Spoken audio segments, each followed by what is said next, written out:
pense que vous avez bien mangé. Ça va aller? On va éviter de vous faire la sieste pendant la prédication, hein, parce que... Gloire à Dieu. Je vous surveille, Maria, je vous surveille. Le thème de... Quelqu'un me l'a demandé juste avant le repas, et donc je vais dire le thème que j'ai choisi cet après-midi, c'est la vie cachée. Mais notre vie n'est qu'une apparence. La vraie vie cachée, c'est pas celle que je vois. La vie cachée, nous ne la voyons pas toujours. Même la vie que vous voyez en face de vous, c'est-à-dire moi, vous voyez qu'une apparence. Mais vous ne connaissez pas ce qu'il y a derrière, ce qui est dans ma vie cachée. Par contre, il y a quelqu'un qui connaît notre vie cachée. Et à lui, on ne peut rien lui cacher. On peut penser peut-être que Dieu ne nous voit pas. Certains disent oui, mais Dieu, il ne nous voit pas. On fait ce qu'on veut.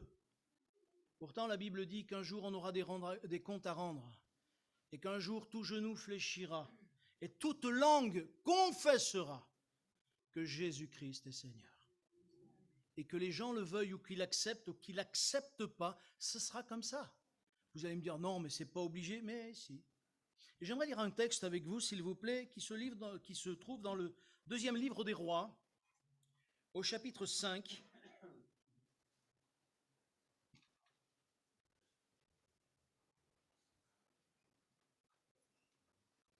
Deuxième livre des Rois, chapitre 5 et verset 1er. Le texte est un peu long. C'est l'histoire de Naaman que la plupart connaissent, mais on va la relire parce que c'est une histoire qui, en fait, chaque fois que je la lis, je découvre encore d'autres choses, je pense à d'autres choses. Et voilà ce que nous dit la parole de Dieu. Il est écrit, Naaman, chef de l'armée du roi de Syrie, jouissait de la faveur de son maître et d'une grande considération, car c'était par lui que l'Éternel avait délivré les Syriens, mais cet homme fort et vaillant était lépreux. Or, les Syriens étaient sortis par troupes et ils avaient emmené captive une petite fille du pays d'Israël, qui était au service de la femme de Naaman. Et elle dit à sa maîtresse, « Oh, si mon Seigneur était auprès du prophète qui est à Samarie, le prophète le guérirait de sa lèpre. » Naaman allait dire à son maître, « La jeune fille du pays d'Israël a parlé de telle et de telle manière. » Le roi de Syrie dit, « Va, rends-toi à Samarie, et j'enverrai une lettre au roi d'Israël. » Il partit, prenant avec lui 10 talents d'argent, 6000 cycles d'or et 10 vêtements de rechange. Je ne sais pas si vous avez une notion de ce que ça veut dire ça, mais c'est beaucoup, beaucoup, beaucoup d'argent. Je ferme la parenthèse. Il porta au roi d'Israël la lettre où il était dit, « Maintenant, quand cette lettre te sera parvenue, tu sauras que je t'envoie Naaman, mon serviteur, afin que tu le guérisses de sa lèpre. » Après avoir lu la lettre, le roi d'Israël déchira ses vêtements et dit, « Qui suis-je? Suis-je Dieu pour faire mourir ou pour faire vivre, qu'il s'adresse à moi afin que je guérisse un homme de sa lèpre? Sachez donc et comprenez qu'il cherche une occasion de dispute avec moi. » Lorsque Élisée, homme de Dieu, apprit que le roi d'Israël avait déchiré ses vêtements, il envoya dire au roi, « Pourquoi as-tu déchiré tes vêtements? Laisse-le venir à moi, et il saura qu'il y a un prophète en Israël. » Naaman vint avec ses chevaux et son char, et il s'arrêta à la porte de la maison d'Élisée. Et Élisée lui fit dire par un messager, « Va, et lave-toi 7 fois dans le Jourdain. Ta chair deviendra saine, et tu seras pur. » Naaman fut irrité, et il s'en alla, en disant, « Voici, je me disais, il sortira vers moi, il se présentera lui-même, il invoquera le nom de l'Éternel son Dieu, il agitera sa main sur la place et guérira le lépreux. Les fleuves de Damas, l'Abana et le Parpar ne valent-ils pas mieux que toutes les eaux d'Israël? Ne pourrais-je pas m'y laver et devenir pur? » Et ils sont retournés et partaient avec fureur. Mais ses serviteurs s'approchèrent pour lui parler et lui dire, « Mon père, si le prophète t'avait demandé quelque chose de difficile, ne l'aurais-tu pas fait? Combien plus dois-tu faire ce qu'il t'a dit? Lave-toi et tu seras pur. » Il descendit alors et se plongea 7 fois dans le Jourdain, selon la parole de l'homme de Dieu, et sa chair redevint comme la chair d'un jeune enfant, et il fut pur. Naaman retourna vers l'homme de Dieu avec toute sa suite. Lorsqu'il fut arrivé, il se présenta devant lui et dit, « Voici, je reconnais qu'il n'y a point de Dieu sur toute la terre, et si ce n'est en Israël. Et maintenant, accepte, je te prie, un présent de la part de ton serviteur. » Élisée répondit, « L'Éternel dont je suis le serviteur est vivant. Je n'accepterai pas. » Naaman le pressa d'accepter, mais il refusa. Amen. Et je m'arrêterai là, vous pourrez continuer à la maison. Il y a une chose qui est vraiment forte, c'est qu'on se rend compte que l'apparence, c'est quelque chose qui est important à nos yeux. Nous regardons à l'apparence, et j'en parlais tout à l'heure avec Christian, dans un certain domaine où les gens s'arrêtent à ce qui est du regard. Je prends un exemple. La Star Academy, vous connaissez? Oh, les plus belles du monde. Quand elles ont 20 ans, c'est les plus belles du monde. Au bout de quelques années, oui, voilà, tout à fait. The Voice. Oh, The Voice. Depuis que ça a repris The Voice, je suis sûr que TF1, il a plus que jamais, les gens sont sur The Voice. C'est pas ça, ils ne devaient pas reprendre The Voice, là? Vous savez pas? Ah ben, je suis plus au courant que vous, alors. Bon, d'accord. Bah oui, parce qu'il me semble que j'ai entendu ça, une publicité qui reprenait The Voice. Et tout le monde se précipite. Je vois une émission à la télé où les mamans prennent leur petite fille de 8 ans peut-être, même pas 10 ans. Et elles les mettent avec maquillage, robe jusque-là. Ma fille, regardez, tout le monde, oh, qu'est-ce qu'elle est belle, formidable, tout ce qui est vu. Mais quel genre de vie de famille ils ont, ces gens-là? Ça, c'est l'apparence. Mais ce qui est l'apparence n'est pas de la vie cachée. La vie cachée, cet homme, il avait une vie apparente. Et on voit que cet homme, Naaman, ce général, il était quand même général. Il y a une chose qui est sûre, il est choquant de voir que quelque part, il n'a aucun affinité avec Dieu. Et qu'est-ce qu'il est dit là au départ du premier verset? C'est Dieu qui s'est servi de lui pour combattre et faire gagner la Syrie. Mais il ne connaît pas Dieu.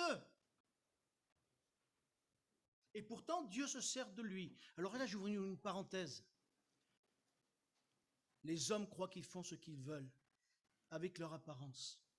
La Bible dit que Dieu tient le cœur des hommes, des rois, dans sa main, et il les incline où il veut.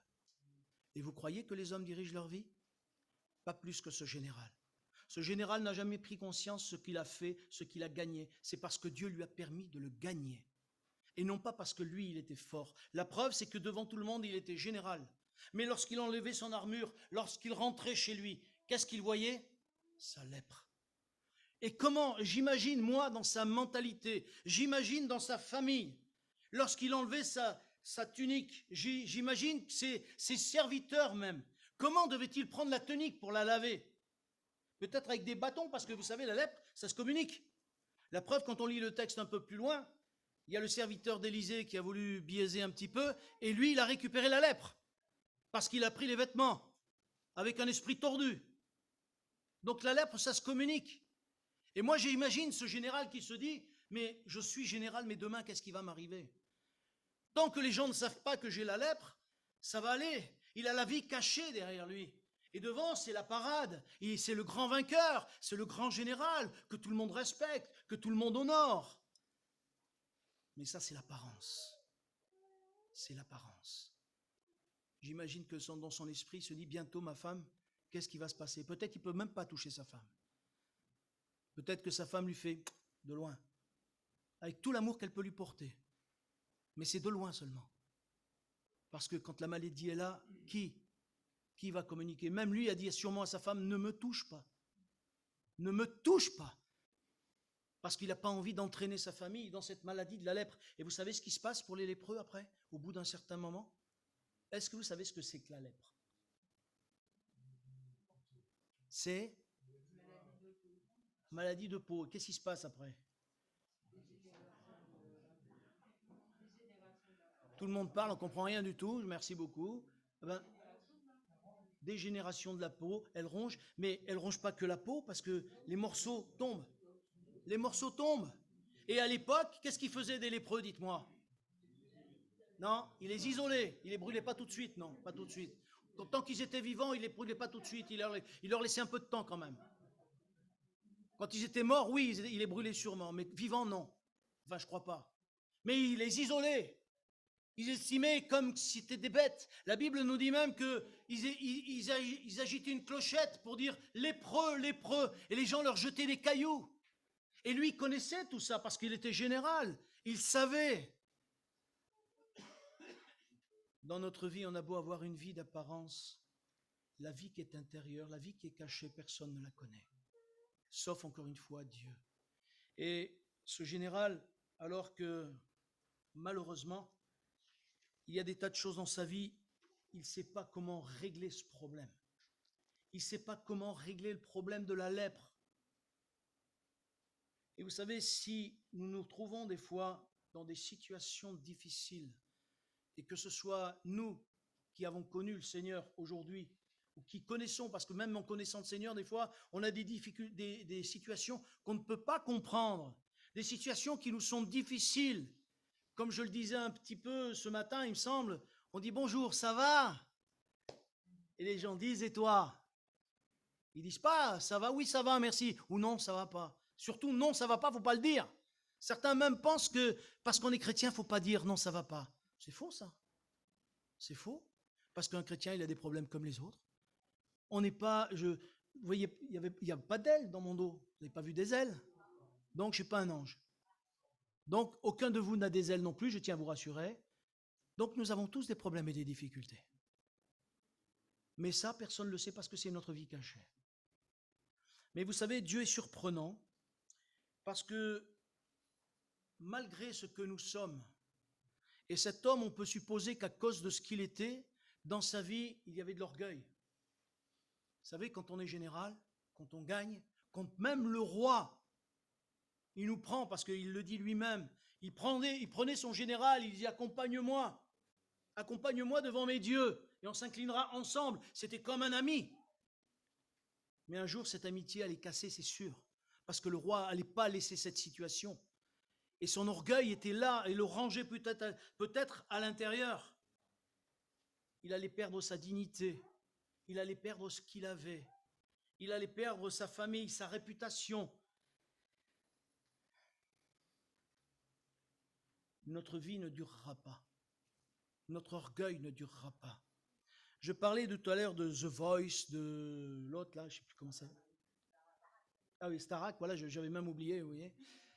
Mais quand on pense à tous les chanteurs, toutes les personnes qui veulent devenir célèbres par le chant, vous savez qu'il y a même qui donnent leur âme au diable pour devenir des chanteurs exceptionnels et pour avoir de l'argent.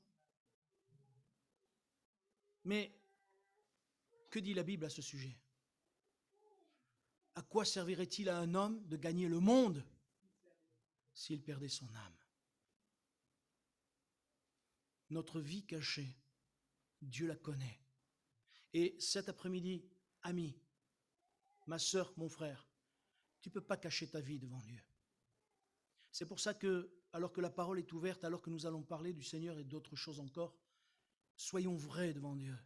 Parce que si à moi vous pouvez me cacher les choses, à Dieu vous ne pouvez pas les cacher.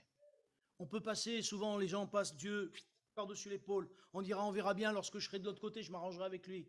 Mais ça ne se passe pas comme ça. Et si on fait ça aujourd'hui, un jour de l'autre côté, comme je le disais tout à l'heure, on ne s'arrangera pas parce que c'est lui qui aura raison. Et nous, on aura la bouche fermée. On ne pourra plus rien dire parce que notre vie sera déroulée. Tout ce que nous sommes, tout ce que nous avons été, tous nos mensonges, toutes ces choses-là seront révélées. Et cet homme, s'il a pu mentir à tout ce peuple qui était là, qui ne le connaissait pas, à un moment donné, ça allait ressortir de toute façon. Et il a eu une chose extraordinaire dans sa vie. C'est qu'au travers de ces batailles, il a ramené une petite fille et nous l'avons vue. Et moi, je trouve extraordinaire parce que Dieu se sert des petites choses. Vous voulez bien qu'on le lise, s'il vous plaît, dans 1 Corinthiens 1 Corinthiens chapitre 1.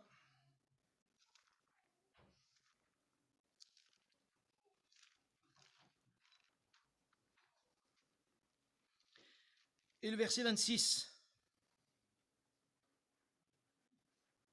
1 Corinthiens chapitre 1 verset 26, il est écrit ceci.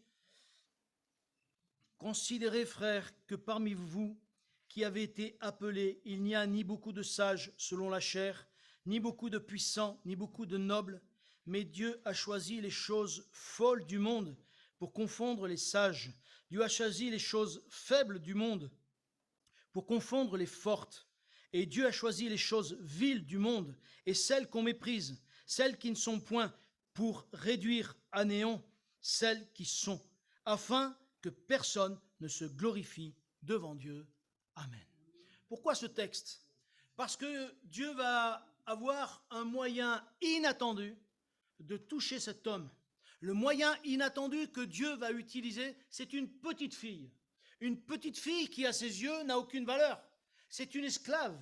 En plus, c'est une fille qui a été prise dans sa conquête. Donc, elle est esclave de sa femme. Et cette petite fille, alors qu'elle est esclave, c'est étonnant, parce qu'elle a une attitude qui est digne. Une attitude, non pas d'une esclave, mais on dirait que dans son cœur, il y a autre chose. Et moi, je suis encore émerveillé de voir qu'une enfant qui est esclave, une enfant qui a été peut-être arrachée de ses parents, une enfant peut-être qui a vu ses parents tués devant elle, parce qu'aujourd'hui, même aujourd'hui, pas en France, mais dans d'autres pays, j'entendais encore dernièrement, il y a des gens qui ont tué les parents et les enfants. Mais comment c'est possible ça? Comment les gens peuvent être avec un cœur si dur, si amer, si méchant? Mais à l'époque, c'est pareil. Mais cette petite fille, je ne sais pas ce qu'elle a vécu. Mais dans son cœur, il y a autre chose. Et cette autre chose, c'est la présence de Dieu. Et elle a en Dieu une foi extraordinaire. Je ne sais pas comment elle fait pour être enseignée. Parce que nous, il nous faut 36 000 enseignements pour qu'on puisse avoir une petite foi. Et elle n'a pas d'enseignement, ou du moins à mes yeux. Et elle a une foi. Oh. Elle dit, mais si mon maître savait, dans mon pays, il y a un prophète. Et s'il va voir le prophète, il va le guérir. La foi de cet enfant, moi, c'est pour ça que je vous dis ce texte, chaque fois que je le lis, il me transporte. Je vois la foi de cet enfant toute simple qui croit que dans son pays, il y a un homme qui connaît Dieu et cet homme, il peut vraiment guérir ce général. On se dit, mais comment c'est possible? Comment c'est possible que cette gamine, elle ait cette foi? Je ne sais pas. Mais le seul qui peut créer la foi comme ça dans un cœur, c'est Dieu. Et pourquoi? Parce que j'ai appris une chose dans ma petite vie, parce que j'ai une petite vie, hein. Je ne vous dirai pas mon âge. Il y en a qui vont dire quel âge? Non. Non, mais tu le connais, mais toi, chut. 35, merci mon frère. Dans ma petite vie, donc je dis, j'ai appris une chose. Quand les gens souffrent beaucoup, ils apprennent à crier à Dieu. Et lorsqu'ils crient à Dieu, Dieu répond. Pourquoi?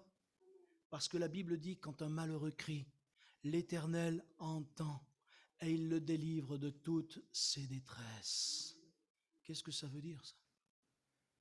Ça veut dire que dans notre vie cachée, nous avons des détresses et que nous ne les avouons pas toujours. Nous avons une apparence. Aujourd'hui, nous sommes dans un monde de plus en plus d'apparence. Un monde qui veut montrer que tout va bien, que tout est extraordinaire, que le meilleur, que tout va bien, mais on se rend compte que c'est pas possible et que tout s'effrite petit à petit. Mais cet enfant, elle a tellement souffert qu'elle a crié à Dieu et Dieu lui a répondu et Dieu a mis sa présence dans son cœur au point qu'elle peut dire à ce général et à sa femme, si mon maître pouvait aller là-bas en Israël, il y a un prophète qui le guérirait. Elle ne s'est pas trompée, cette petite fille. Et ça, c'est extraordinaire. La deuxième chose un peu inattendue de Dieu, c'est que cet homme, il va voir le roi, il va voir son roi, on l'a lu ensemble, il fait une lettre de recommandation, et comme je vous ai dit, il ne transporte pas 10 centimes dans sa sacoche, lui. Hein. Il transporte les vêtements, l'or, l'argent, et vas-y. C'est comme tous les gens qui ont de l'argent, qui veulent être guéris. Il y a des gens qui, pour être guéris, ils donneraient de l'argent de tous les côtés pour être guéris. Mais l'argent n'achète pas le bonheur, n'achète pas la guérison. C'est pas l'argent qui peut faire quelque chose dans cette vie. Et je tiens à vous dire que si vous croyez que Dieu vous allez payer pour que vous puissiez goûter à la présence de Dieu, vous vous trompez. Vous savez, fut un temps, les gens croyaient ça. On appelait comment ça déjà? Les indulgences. C'est ça? Hein, c'est les indulgences. Les indulgences, c'était, il fallait payer. Et puis on vous donne un certificat que vous allez dans le ciel. Ah non, c'est nouveau ça. Mais les gens, par ignorance, eh ben, ils le faisaient. Et ils pensaient qu'en donnant de l'argent, en donnant un gros chèque, Dieu allait dire, ah, t'as donné un gros chèque, rentre mon ami. Mais ça, c'est pas comme ça que ça se passe. Hein. Je tiens à vous le dire. Hein. Dieu n'a pas besoin de votre argent parce que la Bible nous dit que Dieu, c'est lui qui tient l'or et l'argent dans ses mains. Il fait ce qu'il veut. Il fait ce qu'il veut. Et l'inattendu de Dieu, c'est que lorsqu'il se présente au prophète, manque de peau pour lui, c'est pas le prophète. C'est un serviteur du prophète. Le serviteur, il vient et lui dit, écoute, le prophète, il a dit, va te laver 7 fois dans le Jourdain. Il dit, c'est quoi ça? Attends, moi je viens voir le spécialiste des spécialistes, le docteur des docteurs, il m'envoie un infirmier pour me dire, va te laver ailleurs. Un aide-soignant, un aide-soignant. Moi, j'avais élevé un peu en disant infirmier. Mais non, un aide-soignant, pardon. Je me suis trompé. Tu sais, moi, je ne sais pas trop. Alors, il a envoyé un aide-soignant pour lui dire non, tu vas te laver dans le Jourdain. Le pire, c'est que le Jourdain, quand on connaît un petit peu et qu'on lit un peu sur le Jourdain, c'est pas le plus beau des fleuves. Parce que déjà, c'est un fleuve très bouillonnant. Et il y en a même qui allaient se laver, ils se noyaient. Alors, vous voyez, le Jourdain, fallait être prudent dans le Jourdain quand on rentrait dans le Jourdain. Et lui, il va dire, mais les fleuves chez moi, ils sont plus beaux que le Jourdain. Ils sont plus beaux que le Jourdain. Et quand il voit qu'on ne le reçoit même pas comme il est digne, quand même, c'est un général, on ne le reçoit même pas comme un général. On envoie l'aide-soignante. Encore heureux, ils n'ont pas envoyé celle qui lave les sols.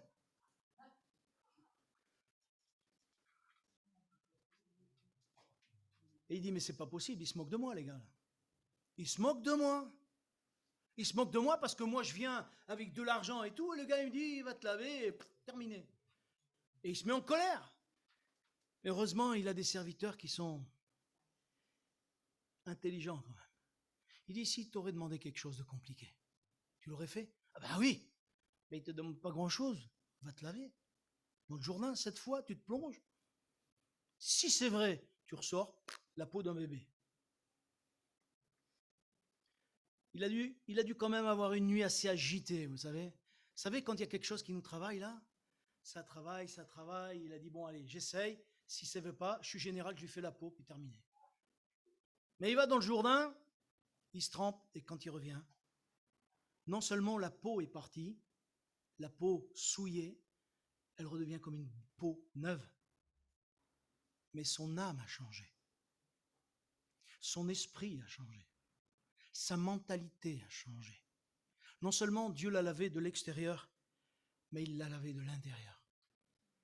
Et ce qui se passe, c'est que quand il revient vers le prophète, il n'a plus la même mentalité. Et il n'est plus question d'or, d'argent. Et là, si vous remarquez bien, le prophète le reçoit. Parce que là, il est descendu de son orgueil et de son piédestal.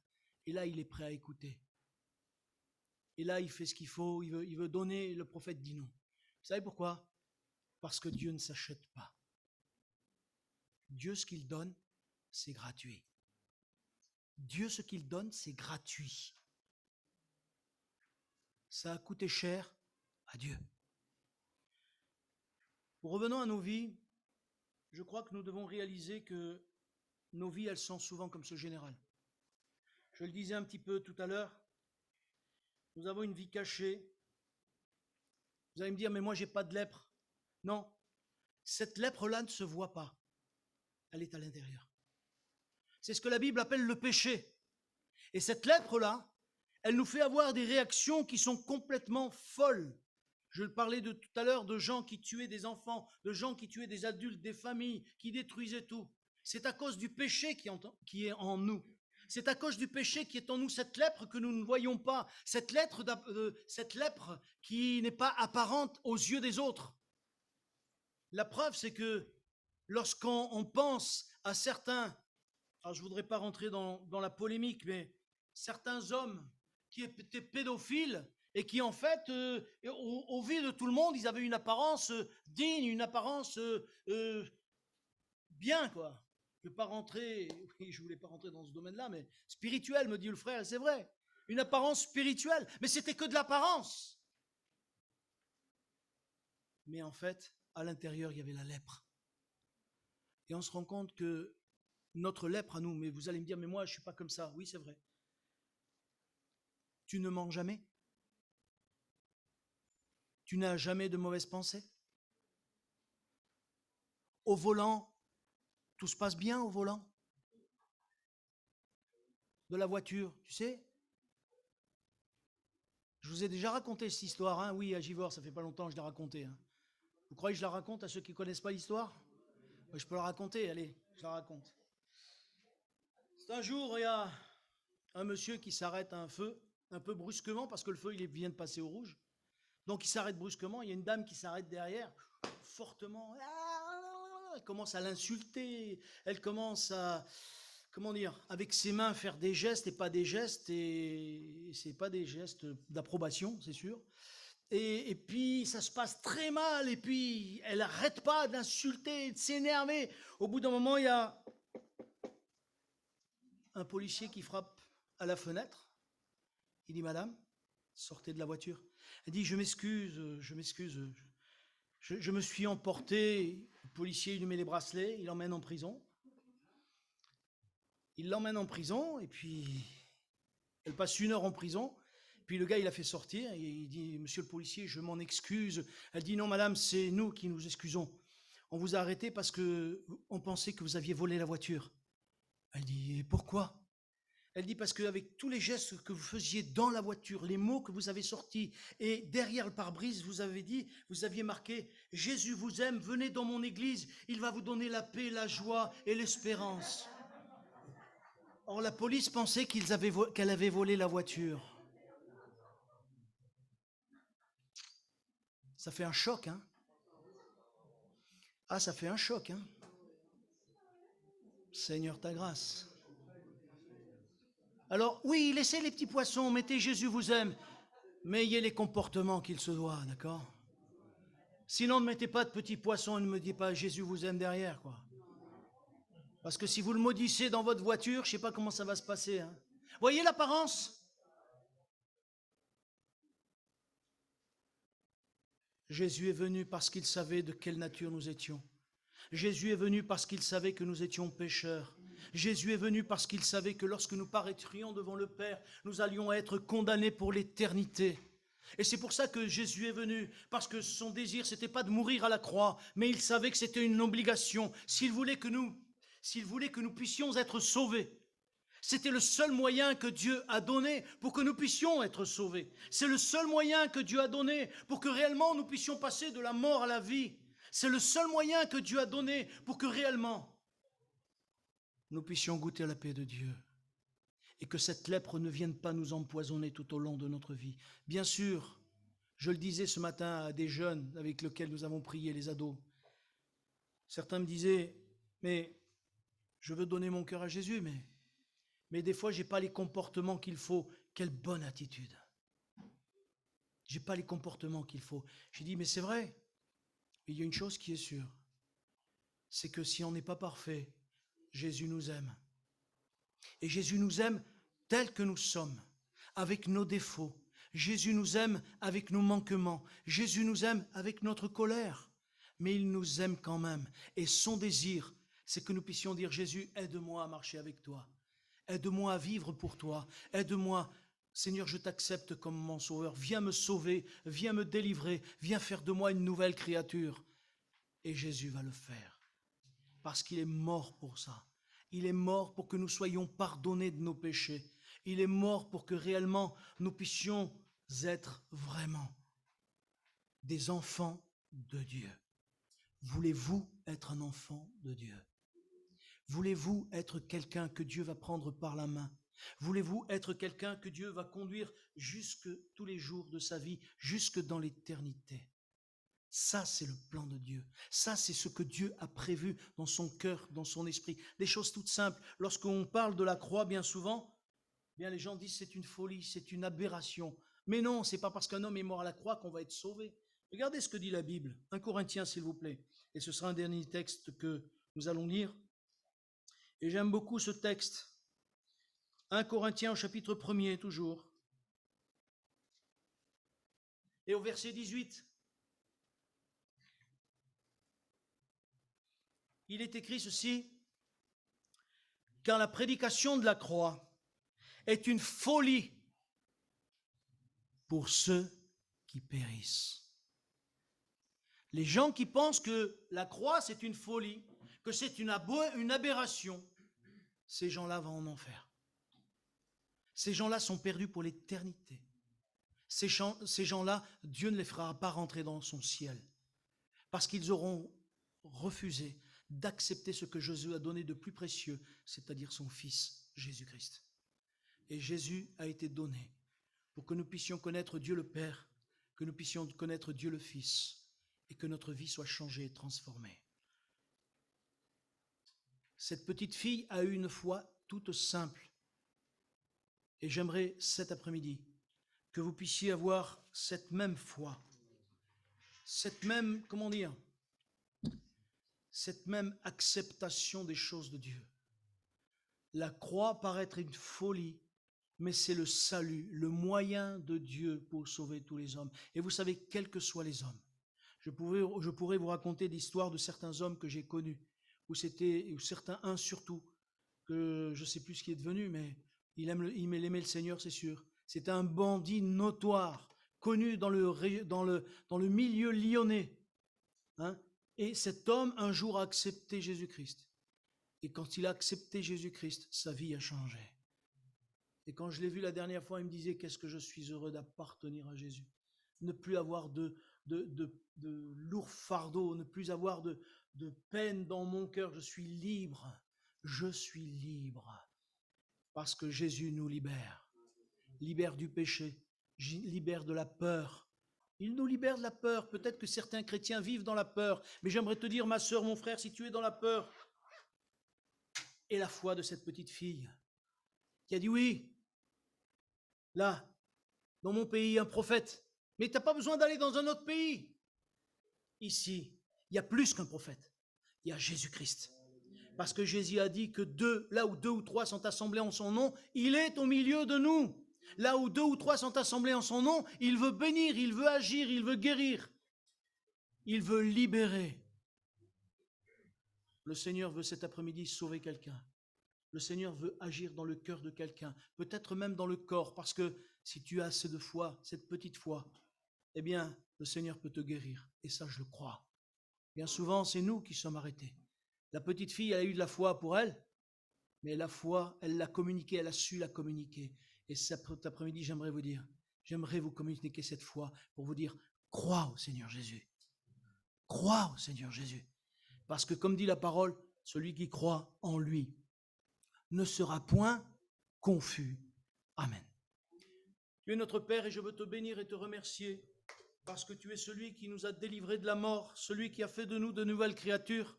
Et ce message de la bonne nouvelle, Seigneur, même si d'abord il nous montre que nous sommes pécheurs, même si d'abord il nous montre que nous sommes perdus, il y a une porte de sortie, et la porte de sortie, c'est la croix qui nous mène à l'amour de Christ, la croix qui nous mène jusqu'à ton éternité et qui nous montre combien tu nous aimes. Seigneur, loué sois-tu pour ces moments. Je te prie vraiment de bénir cet auditoire, afin que ceux qui ne te connaissent pas encore, ou ceux qui ont besoin vraiment dans leur cœur de te recevoir comme leur sauveur, puissent maintenant t'accepter, puissent croire simplement. Seigneur, je te le demande dans le nom de Jésus, et je te dis merci, parce que tu es fidèle, et je crois que tu le fais cet après-midi. Amen.